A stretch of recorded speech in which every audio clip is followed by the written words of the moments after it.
Welcome, class.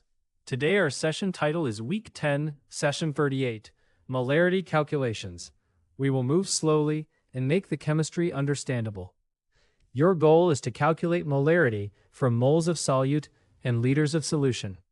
Listen for these key terms: molarity, moles, liter, solute, solution. First, keep the three chemistry levels together. Molarity is a common concentration unit.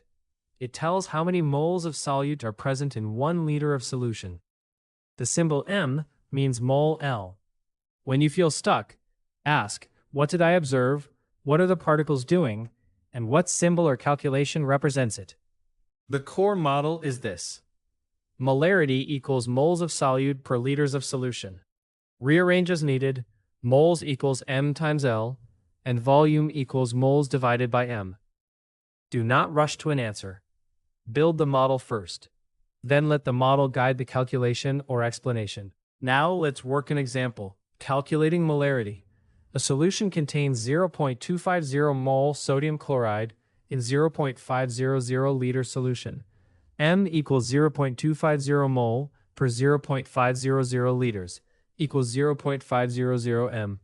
The answer means each liter of solution would contain 0.50 mole sodium chloride at the same concentration.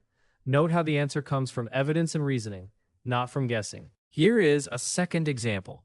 If you need 0.20 mole glucose from a 0.400 m solution, use L equals mol per m equals 0.200 per 0.400 equals 0.500 L.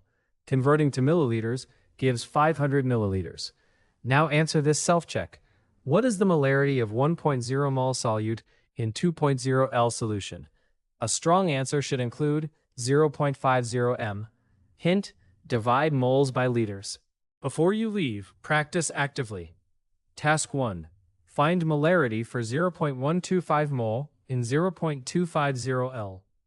Task 2. Find moles in 0.750 L of 0.200 m solution. Task 3. Find volume needed for 0.150 mol from 0.300 m solution. At the end of your study, write one sentence beginning, "The chemistry idea I must remember is." For more practice and exam preparation, visit www.bridgetoexam.com.